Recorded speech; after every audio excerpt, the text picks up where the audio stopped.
Il est 12h30 dans la région des Lacs et partout en Côte d'Ivoire. Bonjour à tous et merci de suivre le temps d'information sur RTI2. Au sommaire de cette édition rentrée scolaire 2023-2024 en Côte d'Ivoire. Ce lundi 11 septembre, ce sont près de 2,5 millions d'élèves du secondaire et environ 4,3 millions au primaire qui ont repris le chemin de l'école. Une année scolaire qui se veut sans tricherie et corruption, selon le ministère de l'Éducation nationale et de l'alphabétisation. Et puis, hors de chez nous au Gabon, le Premier ministre de la Transition favorable à un délai de 24 mois avant l'organisation des élections. Encore merci à vous d'être toujours présents pour le temps d'information sur RTI2. Rentrée scolaire 2023-2024 en Côte d'Ivoire, ce lundi 11 septembre 2023. Ce sont près de 4,3 millions d'élèves au primaire et environ 2,5 millions d'apprenants au secondaire qui ont repris le chemin de l'école, selon le ministère de l'Éducation nationale et de l'alphabétisation. Et pour son bon déroulement, le Conseil national de lutte contre la vie chère, CNLVC, s'assure de la disponibilité des manuels scolaires sur le marché et à des coûts abordables. Et toujours dans ce même registre, vu que la rentrée des classes rime le plus souvent avec dépenses, certains élèves se sont adonnés à des petits métiers pour se faire un peu d'argent, tandis que d'autres ont privilégié les révisions. Aboulaziz Guira et Clément Boucaud. Ce dimanche, veille de la rentrée scolaire, Sébastien est encore à la tâche dans ce garage automobile, bien loin des cahiers et des livres scolaires.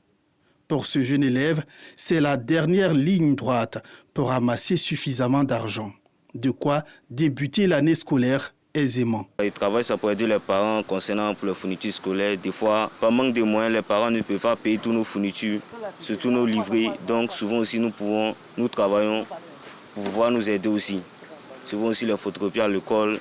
C'est pas forcément que tu appelles ton papa pour lui demander. Un peu plus loin de là, au marché forum de la commune d'Adjamé, une autre élève vit la même réalité que Sébastien. Je viens à Adjamé pour vendre les serviettes. L'argent que je gagne, je paye pour payer les chaussures, les sacs et les listes de fournitures. Pour aider maman à faire l'inscription, moi et mes petits soeurs. Dans la commune d'Abobo, cet élève en classe de terminale vit une réalité bien différente. Après des vacances scolaires assez ludiques, l'élève met ce temps à profit pour des révisions. L'année dernière, j'ai eu pas mal de lacunes en classe.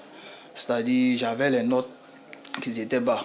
Ce lundi, je veux être encore plus compétitive en vue de pouvoir mieux m'améliorer concernant le cursus scolaire. À ses côtés, sa mère. Elle en profite pour lui prodiguer des conseils afin d'éviter tout écart de conduite. Je prépare les enfants à la rentrée, de leur dire à la rentrée, ils n'ont qu'à bien travailler, ils n'ont pas joué, ils n'ont qu'à suivre leurs devoirs, les devoirs que le maître leur donne, ils n'ont qu'à les suivre, ils n'ont qu'à respecter les maîtres aussi à l'école. À quelques heures de la rentrée des classes, prévue ce lundi, les apprenants s'activent comme ils peuvent pour une rentrée scolaire sans grande peine. C'est aussi un moment de retrouvailles entre camarades de classe qui ont certainement beaucoup d'aventures à se conter. Et concernant toujours cette rentrée scolaire, dans les librairies, l'affluence évolue au fur et à mesure. Certains parents d'élèves ont déjà tout préparé pour les enfants, tandis que d'autres parents démunis ne savent à quel sens se vouer. Des établissements réhabilités ont ouvert leurs portes afin d'offrir un cadre d'études sain aux élèves et enseignants. Clarisse Kanyala, Maïssa Kogay pour ce dossier. Et son ami et puis ses parents.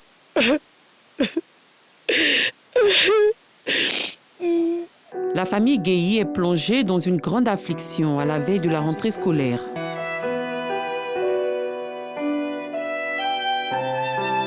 Cette famille, comprenant 3 enfants, dont le père a rendu l'âme il y a quelques jours, a perdu son unique espoir. Le problème était là, il ne sait pas comment il a fait.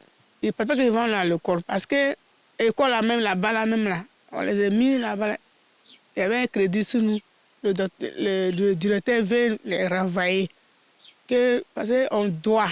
La rentrée est arrivée. Mais quand ils ont commencé à faire une course, les enfants, ils pleurent seulement. Il ne sait pas comment il a fait. Il me dit que cette année, mes enfants ne vont pas aller à l'école. Ils ne vont pas aller à l'école. C'est quoi? Il ne sait pas où il met la tête. Il ne sait pas comment il a fait. Mes enfants vont partir à l'école. même, il ne met pas de rien, même kaki, il n'y en a pas. Les livres, même, il y a l'argent pour payer, il n'y a rien même. La mère inconsolable et ses 3 enfants, tous des élèves, doivent désormais affronter seuls les difficultés liées à la rentrée scolaire. L'aîné et le cadet sont en classe de CM2, le Benjamin en classe de CE1. Se retrouver orphelin de père à quelques jours de la rentrée scolaire, une situation difficile à accepter pour ses enfants. Cette année-là, on ne sait pas comment partir à l'école. On n'a pas les moyens. Il n'y a personne pour nous aider. Parce que cette année-là, la rentrée est arrivée. On va faire comment partir à l'école. Pour payer nos kaki, pour payer nos études. Dans d'autres familles, l'ambiance est bien différente. Certains parents sont déjà dans les écoles pour inscrire leurs enfants en toute quiétude.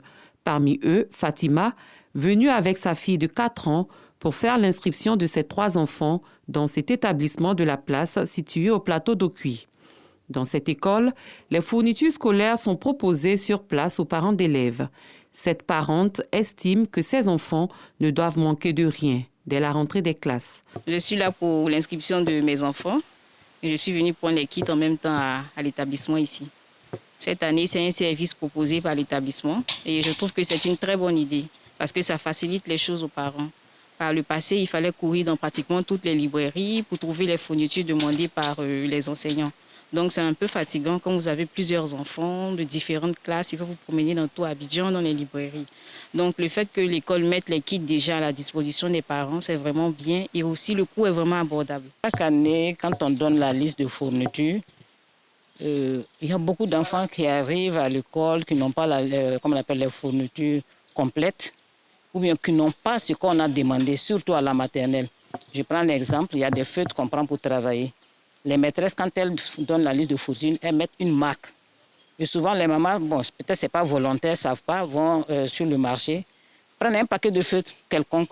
Au bout de 3 jours, c'est sec. Mais tu n'as pas appelé les parents encore pour lui dire de te ramener un autre paquet de feutres. Donc, pour la qualité même, on se dit, bon, on va nous-mêmes aller choisir, ils vont venir prendre. Les préparatifs de la rentrée scolaire se font à tous les niveaux et différemment selon les réalités. Ici, avant le démarrage des inscriptions, certaines salles de classe sont dotées de nouveaux tables-bancs. Les toilettes sont en réfection en vue d'accueillir les élèves dans un environnement sain et agréable. J'ai rencontré l'ensemble des éducateurs et nous avons échangé sur l'organisation à prendre pour bien accueillir les parents. Que les inscriptions en ligne seront lancées et que on les apprêterait pour les attendre pour les inscriptions physiques. Voilà, nous avons pris certaines dispositions pour que la cour ne soit pas remplie de parents d'élèves, pour qu'on les ait mis dans les salles de classe avec chaque éducateur de niveau qui doit parfaitement les recevoir dans de très bonnes conditions. Dans la plupart des établissements, les portes sont déjà ouvertes pour les inscriptions. Dans cette école, les inscriptions ont démarré depuis le 20 août. Je suis venue faire mon inscription en ligne avec ma camarade et c'est un grand soulagement pour moi. Je crois que dans les jours à venir, je vais venir faire mon inscription physique. Munis des listes de fournitures, les parents d'élèves prennent d'assaut les librairies. Certains seuls, d'autres accompagnés de leurs enfants. Pour des parents, la veille de la rentrée scolaire est un moment de grande dépense et de stress. J'ai 2 enfants au secondaire. Ce sont leurs fournitures que je suis venu acheter. Dans l'ensemble, on est à plus de 100 000 en termes de fournitures, livres et cahiers.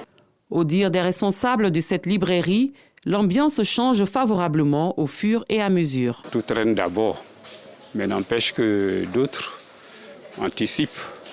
Et actuellement, on reçoit des listes des parents qui viennent des écoles pour anticiper un peu sur la rentrée. Si chaque rentrée scolaire est parfois un moment de stress pour les parents, cette période est une opportunité pour les commerçants. Pour les couturiers du grand marché d'Adjamé, c'est l'occasion de faire de bonnes affaires. Cet atelier de couture s'est reconverti pour la circonstance dans la couture de tenues scolaires face à la forte demande des commerçants et parents d'élèves à l'approche de la rentrée. Ici, ce sont des milliers de tenues confectionnées pour les commerçants de plusieurs communes d'Abidjan et des villes de l'intérieur. À cette rentrée, on confectionne uniquement les tenues scolaires, que ce soit les 1000 carreaux, les maternelles, bleu, blanc, spécial, entrée scolaire. Il fait des centaines de tenues par jour. Certains commerçants du marché ont déjà paré leurs magasins de tenues de tout genre et de kits scolaires. Pour l'heure, ce n'est pas encore la grande affluence. C'est la rentrée, on s'est préparé en conséquence. On a fait un bon stock. On attend maintenant les clients. Actuellement, c'est lent, mais on espère que ça va aller. Une occasion pour Myriam et sa famille de choisir les plus belles tenues pour leurs 2 fillettes. Je suis venue avec 2 enfants. Il y a une qui est plus petite, elle est au CE2 et l'autre va au CM2. Donc on préfère acheter maintenant au lieu de plus tard parce que maintenant c'est moins cher. Nous on vient au début là, on a les bons choix. Donc on prend les nouveaux, on est les premiers clients. Donc on prend tout ce qui est joli quoi, vous voyez. Le lundi 11 septembre 2023, les élèves retrouveront le chemin de l'école pour aborder la nouvelle année scolaire, une occasion pour les parents et commerçants de se mettre à la tâche, les uns pour assurer une bonne rentrée à leur progéniture, les autres pour éventuellement faire de bonnes affaires. Et dans un autre registre, rendons-nous dans la région de Gbeke, où plus de 50 machines de transvasement illégal de gaz butane ont été saisies. Soro Corona de RTI Boaké nous fait le compte-rendu. À Boaké, la direction régionale du commerce, de l'industrie et des PME de Gbeke fait de la lutte contre la vente illégale du gaz butane une préoccupation. Dans cette perspective, une opération menée par les agents de cette direction a permis la saisie d'une 50aine de machines de pompage servant au transvasement illégal de bouteilles de gaz butane par les revendeurs. Opération intervenue après une phase de sensibilisation. Nous avons appelé ces organisations de revendeurs de gaz. On leur a dit de communiquer avec les syndiqués. On leur a donné plus de 2 mois. Ils nous ont fait croire qu'ils étaient tout en train de continuer la sensibilisation. En réalité, c'était une stratégie de ruse et de diversion. Quand nous avons informé le préfet, nous y sommes allés et nous avons constaté que les établissements ouvraient la nuit. Ceux qui ne faisaient plus la journée le faisaient tranquillement, en toute impunité. Et cela ne pouvait pas être acceptable. Nous avons coordonné cette opération avec les agents sur le terrain et nous avons réussi à mettre la main sur la plupart des machines qui faisaient l'objet de transvasement. Pour le directeur régional en charge du commerce dans le Gbeke, cette activité illégale comporte des risques. Il y a des problèmes sécuritaires. Lorsqu'on ouvre la bouteille et qu'on le transvase, en général, ils prennent les 6 kilos pour les transvaser dans les 12 kilos. Vous comprenez que les conditions même d'étanchéité ne sont plus respectées. C'est un produit qui est inflammable. Donc c'est un produit qui est susceptible de donner des incendies. Les responsables des consommateurs sont engagés à accompagner le gouvernement ivoirien dans la lutte contre ce phénomène. J'ai ma cuisine qui a pris feu parce que j'ai changé la bouteille en moins de 15 minutes. Quand ma fille a mis le brûleur là-dessus, ça a commencé à prendre feu depuis le bas jusqu'en haut et ça a vraiment brûlé mes affaires dans la cuisine. Vraiment, je lance un appel aux opérateurs qui fassent attention. Nous demandons la participation de ces opérateurs économiques à prendre conscience parce qu'ils oublient qu'eux-mêmes, en dehors de leur activité, ils sont des consommateurs. Nous sommes tous engagés à accompagner le gouvernement pour préserver non seulement la vie des populations et à nous sécuriser. Selon le directeur régional du commerce de Gbeke, tout contrevenant s'expose à une peine d'emprisonnement de 2 mois à 2 ans et d'une amende allant de 100 000 à 100 millions de francs CFA. Fadiga Mamadou invite donc les opérateurs économiques au strict respect de la loi interdisant toute forme de commerce illicite du gaz butane. Il en appelle à la prise de conscience des opérateurs économiques et à la collaboration des consommateurs. Hors de chez nous, en Afrique centrale au Gabon, Raymond Ndong Sima a rendu publique la liste des 26 membres, dont lui-même en tant que Premier ministre, et 3 ministres délégués de son gouvernement nommés par décret présidentiel. La nouvelle équipe est chargée de mener l'État pendant la transition. Seuls 3 ministres de l'équipe dissoute par le putsch du 30 août retrouvent un poste. Aucun membre d'Athénance 2023 n'y figure. En Afrique du Nord, le bilan provisoire du violent séisme qui a frappé le Maroc dans la nuit de vendredi à samedi est monté à près de 2500 morts ce jour. Selon le ministère de l'Intérieur marocain, la secousse a également fait 2421 blessés. Et puis pour terminer ce temps d'information aux États-Unis d'Amérique, plus de 2 décennies après l'attaque terroriste contre les tours jumelles du World Trade Center de New York par un commando d'Al-Qaïda, les restes d'un homme et d'une femme tués dans l'attaque ont pu être identifiés grâce à leur ADN. On compte désormais 1649 personnes dont les restes ont été identifiés sur un total de 2753 morts. Encore merci à vous et bonne suite au programme sur RTI2, la chaîne la plus proche des populations.